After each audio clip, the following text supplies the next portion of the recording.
अकाली दल की तरफ से जिस तरीके के साथ एक जो उनका डेलीगेशन है, जो विदेशी एनआरआईयों के साथ मुलाकात का दौर उनका चल रहा है, लेकिन बंटी रोमाना की एक जो है शिकायत दी जाती है, जिसके बाद पूरा मामला गर्मा जाता है।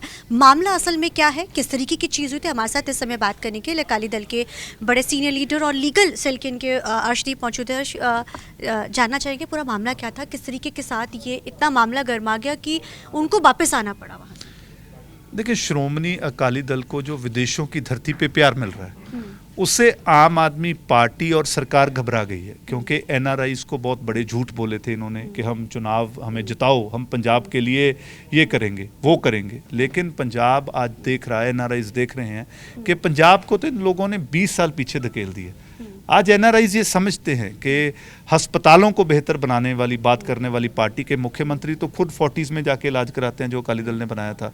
शिक्षा क्षेत्र में काम करने वाले लोग आज एनआरआईज देखते हैं कि मुख्यमंत्री से लेके सभी मंत्रियों के बच्चे बड़े इंग्लिश मीडियम स्कूलों में पढ़ते हैं, सरकारी स्कूल में नहीं पढ़ते। एनआरआईज के कत्ल हो रहे हैं, यहाँ पे लॉ एंड ऑर्डर वर्स है पंजाब का। सो अब एनआरआईज ने मन बना लिया है कि अब झूठ से उनका मन उग गया है। अब वो देखते हैं कि जो पंजाब में हुआ वो श्रोमणी अकाली दल ने किया, श्रोमणी अकाली दल की सरकारों ने किया।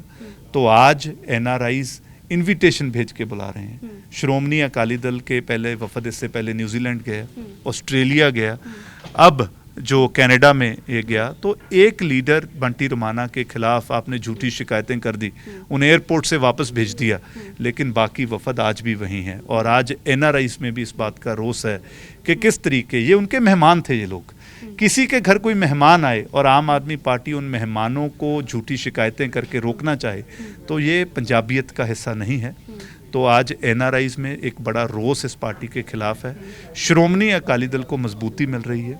श्रोमणी अकाली दल को 2027 में अब पंजाब समझ गया है, एनआरआईज देश विदेश में कहीं बैठे हैं, वो समझ गए हैं कि अब पंजाब की खुशहाली, तरक्की, डेवलपमेंट श्रोमणी अकाली दल कर सकता है। एनआरआई का एक बहुत बड़ा रोल रहता है, क्योंकि कहा जाता है कनाडा हो चाहे फिर ऑस्ट्रेलिया हो, मिनी पंजाब भी उनको कहा जाता है, क्योंकि बहुत गिनती वहाँ पे पंजाबी लोग हैं। लगता है कि अब सब पार्टियों की तरफ से उसको फोकस्ड भी किया जा रहा है। उसी के तहत ये जो एक मिलनी का प्रोग्राम आप लोगों की तरफ से जो एक आउटरीच शुरू किया गया था, ये उसका एक बहुत बड़ा वो था। कहीं ना कहीं दूसरी पार्टियों में ये चीज़ है कि कहीं अब जो एक वेव थी अब वो बदलनी शुरू हो चुकी है। यही देखिए, एनआरआईज को आउटरीच करना, एनआरआईज हमारा एक परमानेंट हिस्सा है। वो लोग हैं जो यहाँ से उठे, देश विदेश में पंजाबियत का नाम रोशन किया, कीर्ति घरों से उठ के आज वहाँ राजे हैं वो लोग। लेकिन उनका दिल आज भी पंजाब के लिए धड़कता है, वो पंजाब की बेहतरी चाहते हैं, पंजाब की खुशहाली चाहते हैं। और श्रोमणी अकाली दल हमेशा उनसे जुड़ा रहा है। आपने देखा होगा कि श्रोमणी अकाली दल की सरकारों में भी हमारे जो एनआरआई सम्मेलन होते थे, एनआरआई पुलिस स्टेशन बनाए गए, तो श्रोमणी अकाली दल हमेशा ये मानता है कि ये लोग चाहे देश विदेश में बैठे हैं, लेकिन इनके परिवार आज भी पंजाब में, इनका घर बार ज़मीन जायदाद आज भी पंजाब में है।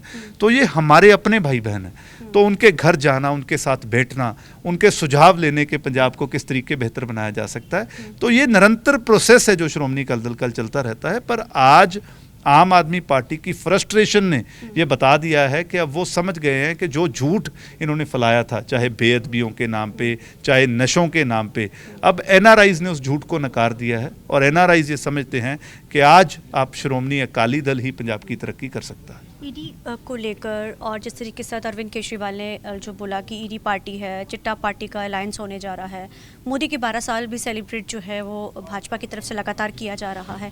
वही राजा बड़िंग भी इसके ऊपर सवाल खड़े कर रहे हैं, कहते कि पार्टी का तो मिला जुला तो पहला से चलता आ रहा है। लेकिन आप इसको किस तरीके से देखते हैं, अकाली दल कैसे ले रहा है इसको, क्या वाकई में गठजोड़ के कुछ हैं चांसेस? देखिए, श्रोमणी अकाली दल पंजाब की बात करता है, हमारा एजेंडा पंजाब है। हमने एमपी इलेक्शन से पहले भी एजेंडा पंजाब आगे रख दिया था। हम किसान की खुशहाली चाहते हैं, हम पंजाब के कर्जे पे कुछ बेल आउट पैकेज चाहते हैं, हम एक बॉर्डर स्टेट है, इसमें अमन शांति, भाईचारक सांझ, जो यहाँ लॉ एंड ऑर्डर का इशू है, हम इसे ठीक करना चाहते हैं। हम पंजाब में बड़ी इंडस्ट्रियल इन्वेस्टमेंट चाहते हैं। तो जो भी पार्टी हमारे एजेंडे से सहमत है, तो उसके लिए हमारे द्वार हमेशा खुले हैं। लेकिन कोई भी अलायंस हमेशा एजेंडे पे होता है, कोई पर्सनल अलायंस नहीं होते हैं। तो पंजाब की बेहतरी के लिए अगर कोई अलायंस होगा जिसमें कांग्रेस नहीं होगी, क्योंकि कांग्रेस और आम आदमी पार्टी अब ये भी उसी राह पे हैं, इनके साथ हमारी आइडियोलॉजिकल डिफरेंसेस हैं, तो इन पार्टियों के साथ हम अलायंस नहीं कर सकते। लेकिन जो भी इनके अलावा पंजाब की बात करेगा, पंजाब की खुशहाली की बात करेगा, पंजाब की तरक्की की बात करेगा, उस पर हमारी लीडरशिप जरूर विचार करेगी। मनप्रीत अयाली ने अमृतपाल की पार्टी ज्वाइन करी। वो कहते हैं कि मैं इसलिए ज्वाइन करी कि हम किसी के साथ अलायंस नहीं चाहते हैं। लेकिन भाजपा के जो लीडर हैं जगमोहन राजू, वो कहते हैं कि कहीं ना कहीं अमृतपाल की पार्टी तो लंबे समय से मेरे संपर्क के थ्रू भाजपा के साथ अलायंस करने को तैयार है। तो मनप्रीत इयाली, आप को क्या लगता है? देखें, जो अमृतपाल की पार्टी है उसकी आइडियोलॉजी से हम कभी सहमत नहीं रहे। जो अमृतपाल की पार्टी बात करती है तो वो तो अब राजू जी बता सकते हैं, जिन्होंने कहा है कि जो मेरे संपर्क में थे, भारतीय जनता पार्टी से अलायंस करना चाहते थे, ये तो अमृतपाल की पार्टी बताएगी। लेकिन जहाँ तक मनप्रीत इयाली का सवाल है, मनप्रीत इयाली को मैं सिर्फ एक ही बात कहना चाहता हूँ कि अगर आज आप नैतिकता की बात करते हैं, अगर आप कहते हैं कि जी मैं तो नैतिक कदरों कीमतों पे चलने वाला इंसान हूँ, तो सबसे पहले फिर आप जिस पार्टी के एमएलए उसे इस्तीफा तो दें। आप पार्टी छोड़ चुके हैं, आप जाके एक दूसरी पार्टी में शामिल हो गए हैं, लेकिन आप विधायक बने हुए हैं उसी पार्टी के। वो कह भी रहे कि मैं अकाली था, अकाली रहूंगा। तो फिर या तो अकाली दल के सिंबल पे तो आप जो अमृतपाल की पार्टी है, तो आप किसी और पार्टी में जाके कैसे आप विधायक रह सकते हैं? तो पहले आप अगर नैतिकता की बात करनी है तो जो उनकी कुर्सी है पहले वो छोड़नी होगी। जब कुर्सी पे चिपके हैं तो नैतिकता की बात नहीं हो सकती। धन्यवाद। तो जाहिर है सवाल जरूर खड़े किए जा रहे हैं। कैमरामैन जैसी के साथ चंडीगढ़ से TV9 के लिए अमनप्रीत कौर।